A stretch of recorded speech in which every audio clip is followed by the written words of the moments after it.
지난 25일, 26일 양일간 개최하기로 예정되었던 한덕수 국무총리 후보자 인사청문회가 파행 끝에 결국 다음 달로 미루어졌습니다.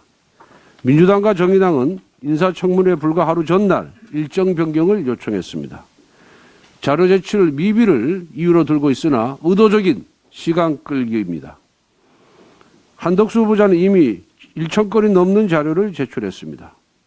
이미 제출된 자료를 바탕으로 검증하기에도 시간이 빠듯합니다. 도무지 구할 방도가 없는 40~50년 전 자료가 제출되지 않았다며 부수일 제출 운운하는 것은 참으로 좀스럽고 민망한 일입니다.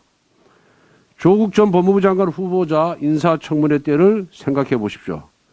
당시 조 후보자는 자녀 입시 비리 의혹과 관련한 인턴 증명서, 진단서 등을 제출하라는 국회의 요구에 진단서 대신 자녀 페이스북 캡처본을 제출하는 등 의도적으로 자료 제출을 회피하며 국회를 능멸했습니다.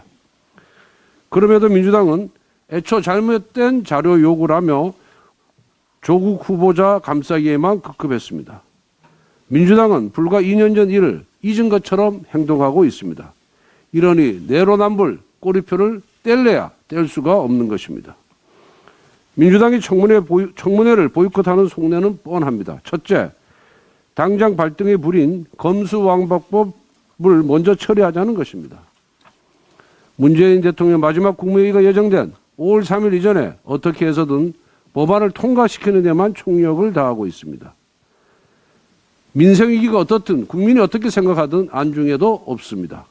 그래야 문재인 대통령, 이재명 후보를 지킬 수 있기 때문입니다. 둘째, 새 정부를 흠집내기 위함입니다.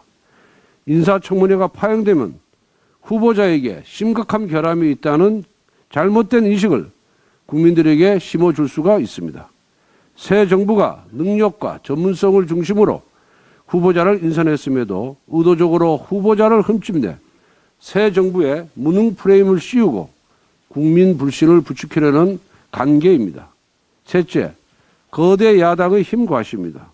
민주당은 총선에서 거대 의석을 얻은 후 입법법주를 일삼은 결과 대선에서 민심의 심판을 받았습니다. 그럼에도 아직 의석수만 믿고 새 정부와 껌껌이 대립각만 세우고 있습니다. 도대체 대선에서 왜 심판을 받았는지 모르는 것 같습니다. 국무총리 후보자 인사청문회 지연도 문제이지만 지금 장관 후보자 청문회 일정조차 잡지 못하고 있는 상임위가 한두 곳이 아닙니다. 민주당이 계속해서 지연수를 쓴다면 새 정부 국정 운영에 차질이 불가피합니다. 이미 국민들은 임대차 3법 등 민주당의 힘과시로 인한 피해를 온몸으로 체감하고 있습니다. 민주당은 이제라도 인사청문회 일정에 협조해야 합니다.